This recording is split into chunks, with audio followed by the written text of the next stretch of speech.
Hello everyone, and today here we are with the third lecture of the chapter Sectors of Indian Economy, and it would be our last lecture. So let's start. The employment opportunity in the organized sector have been expanding very slowly. It is common to find many organized sector. They adopt such strategies to evade taxes and refuse follow laws that protect laborer, and since 1990s it is very common to see large number of workers losing their jobs in the organized sector. इस चीज का मतलब क्या है कि लगातार unorganised sector बढ़ता जा रहा है और ऑर्गेनाइज सेक्टर में जो जॉब्स हैं वो कम होती जा रही है। अब ऐसा हो क्यों रहा है? क्योंकि अनऑर्गेनाइज सेक्टर में सरकार ज्यादा दखल अंदाजी नहीं करती है, तो इसीलिए उसमें कानून नहीं होते हैं। वो लोग अपनी मर्जी से जो उन्हें करना है वो करते हैं, तो इसलिए अनऑर्गेनाइज सेक्टर ज़्यादा बढ़ रहा है, क्योंकि वहाँ पे उन्हें आज़ादी होती है हर तरीके से अपने कानून बनाने की, और सरकार उन्हें ज़्यादा दखलंदाज भी नहीं करती है। Nearly 80% of rural household in India are small and marginal farmer category. तो लगभग 80% जो गाँव में रहने वाले जो लोग होते हैं उनमें से 80% छोटे और मार्जिनल फार्मर की कैटेगरी में आते हैं। ये MCQ में आ सकता है क्वेश्चन। गवर्नमेंट रेज, अब देखो गवर्नमेंट टैक्स क्यों लेती है ना, ये हमारे मन में सवाल आता है। तो government raise money through taxes and other ways to meet expenses on the services rendered by it. यानी गवर्नमेंट अपने खर्चे चलाने के लिए, अपने खर्चे मतलब जैसे उसे ब्रिज बनवाना है, तो ब्रिज बनाने के लिए गवर्नमेंट कहाँ से पैसा लाएगी? तो ये जो हमारे से टैक्स लिए जाते हैं, जो इनकम टैक्स कटता है, अलग अलग तरीके के जो भी टैक्स कटते हैं, उन सबका जो पैसा होता है वही लगता है उसमें।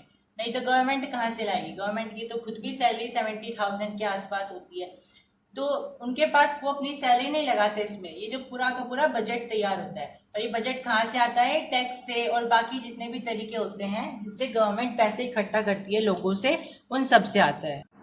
सो we are given with the differences between public and private sector.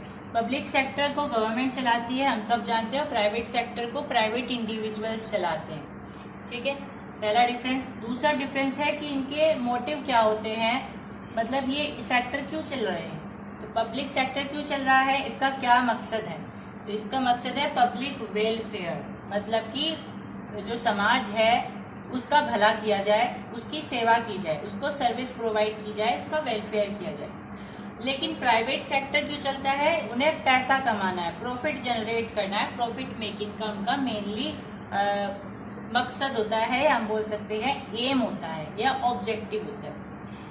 Third है, ये रिवेन्यू कहाँ से जनरेट करते हैं अपना? तो पब्लिक सेक्टर टैक्स से, पेनाल्टी से, इन सब से जनरेट करता है अपना रिवेन्यू। लेकिन प्राइवेट सेक्टर शेयर्स करके, इशू शेयर्स, डिबेंचर्स, और बाय टेकिंग लोन्स लेकर के, शेयर्स इशू करके, इन सब तरीकों से वो अपना रिवेन्यू जनरेट करता है। इसमें पब्लिक सेक्टर में बहुत सारे लॉज एप्लीकेबल होते हैं, जैसे फॉरेस्ट लॉ हो गया, बहुत सारे लॉज होते हैं, ये सारे लॉ इसमें लगते हैं। लेकिन प्राइवेट सेक्टर में कुछ लॉ लगते भी हैं, नहीं भी लगते हैं, वो डिपेंड करता है इंडिविजुअल पर, जो इंडिविजुअल उस कंपनी को या उस सेक्टर को चला रहा है, तो ये डिपेंड करता है। तो मे और मे नॉट बी। एग्जाम्पल्स क्या क्या है? तो पब्लिक सेक्टर के एग्जाम्पल्स हो गए रेलवे, पोस्ट ऑफिस एक्सेट्रा, और इसके एग्जाम्पल हो गए प्राइवेट सेक्टर के टिस्को, RIL, ये सब। तो आपको ध्यान रखना है इनके एग्जाम्पल्स और ये differences. So here we are on the last slide.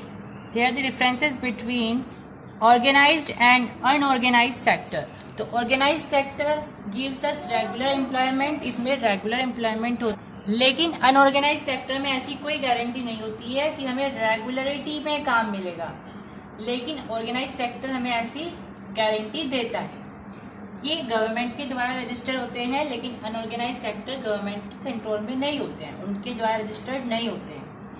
इनमें कुछ रूल्स एंड रेगुलेशन भी होती है जिनको गवर्नमेंट बनाती है और कानून के अनुसार होते हैं। लेकिन इसमें रूल्स एंड रेगुलेशन होते हैं, लेकिन जनरली ऐसा होता है कि उन्हें स्ट्रिक्टली फॉलो नहीं किया जाता है।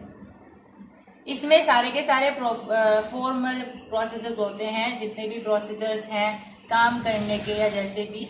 लेकिन अनऑर्गेनाइज में फॉर्मल प्रोसेस नहीं होते हैं, हम इनफॉर्मल नहीं बोल सकते हैं, हम बोल सकते हैं नो फॉर्मल प्रोसेस। फॉर्मल नहीं होते हैं जनरली, ये जनरल केस है।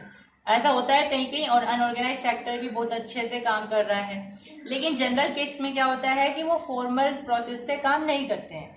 एग्जाम्पल क्या है, गवर्नमेंट टीचर हो गया ऑर्गेनाइज्ड का एग्जाम्पल, और एक आदमी जो कि मिठाई की दुकान पे काम कर रहा है वो एग्जाम्पल हो गया अनऑर्गेनाइज्ड का।